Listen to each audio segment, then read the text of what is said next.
My question is on the CAT exam. If I see the core structure of CAT, it hasn't changed, in the last, decade. Today the kind of skills we need, I mean, it's more like digital literacy, AI awareness, technological adaptability and all.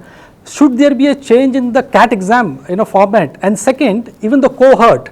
I spoke to a lot of people, outside, and they told me, since the industry need more engineer, should we relook at the cohort also?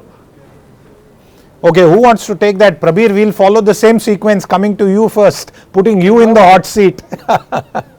No, I mean, it's easy for me because I'm a little away from another mainstream corporate running around. But I think it should happen.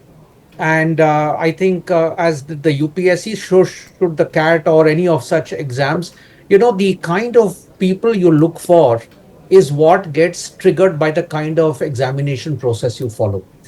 I personally have felt, even when I used to be visiting campuses, and now that's quite some years ago, and even when my teams would visit, it could be a tic-tac-toe. It was a standard IIT, 2 years of Infosys, TCS, Cognizant, and then you've done a business school. You could just pick any resume. Your cat could paw any resume. It was bizarre. I think, it comes to the same point. What is business school preparing you for? I personally believe it should prepare you for leadership. And leadership must be wholesome. It is not to be a financial analyst or do more spreadsheet data and all that. That does not breed leadership. It is good for junior to middle management jobs. But the crisis of leadership that I personally am very, very paranoid about, where we are obsessed with leaders, but we do little about leadership, is to flow with the kind of talent we are hiring. A good mathematical mind does not necessarily become a great enterprising leader, is not a very enterprising or inspiring leader. And I think more variety, more context of backgrounds will bring to the point that Jaideep was also saying, that, how do you bring real life issues to the classroom? It is becoming too theoretical, too bookish. It's not about getting 99 percentile in CAT and saying this guy is the guy, who will be the next big CEO. I mean, Harvard data has shown that, the toppers of Harvard Business School have not turned out to be the most impactful CEOs. So I think the way we select, what we look for, soft skills, huge problem, I can tell you. You may have very sharp minds, but I mean, I don't want to talk about it today. I went to one of India's best business schools when I was with Tata's, hiring for TAS. And I remember telling the team which was anchoring it, I said, if you honestly ask me, not one of them I would pick. I mean, are they stupid people? They are not. I mean, they are all bright guys who've competed, went to the best business school possibly, completed 2 years. But there was nothing, no shining about them. There was just no energy. There was nothing which set anyone apart. This is a guy I want to talk to. And I think it is reflective of just that herd mentality. It's like a cookie cutter.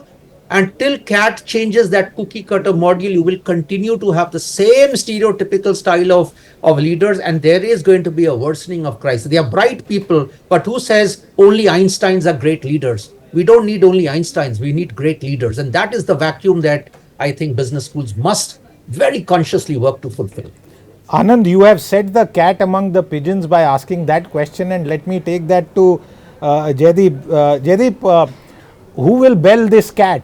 Because it is a huge issue, and we are not even digressing into the whole exam mafia industry at this point of time.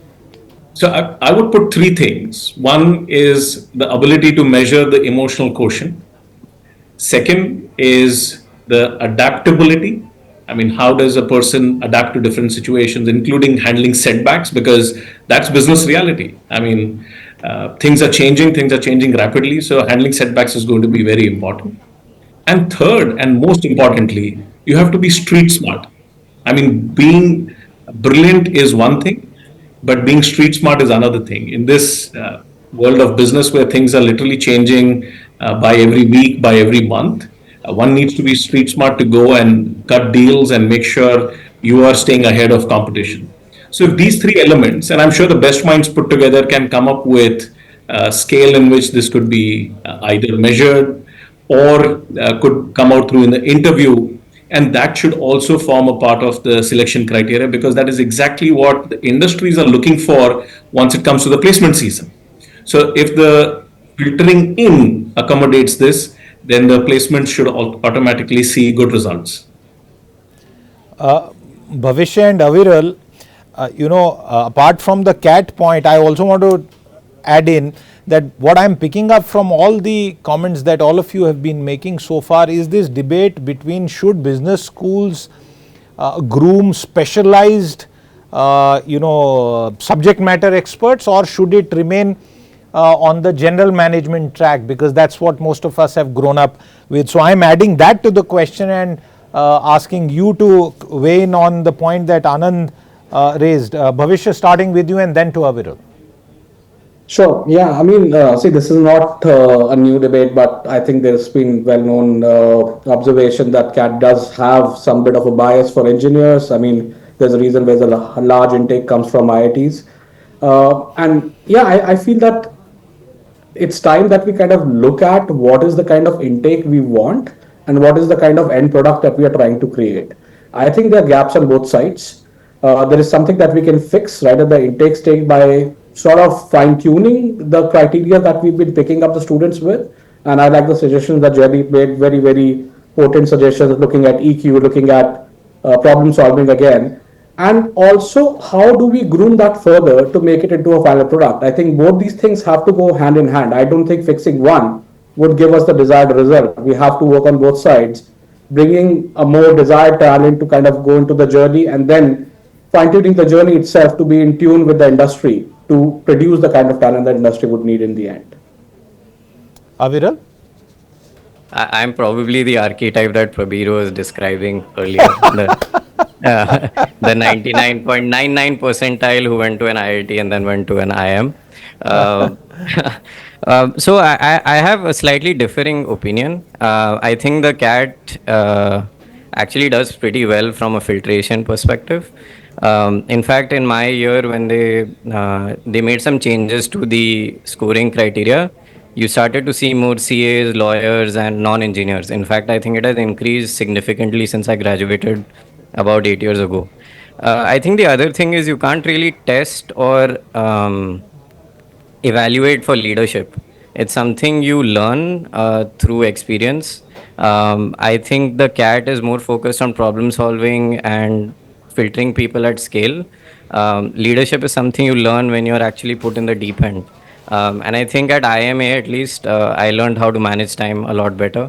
That was a learning for me. Hopefully, I got well enough to meet Prabir's bar of people he would hire from a top B school. But fundamentally, I think that, the CAT has been changing, the selection criteria has been changing. And I think the batches have become more diverse. At least starting with my batch, there were a lot less engineers, a lot less IIT people as well. I think it's become even more balanced now.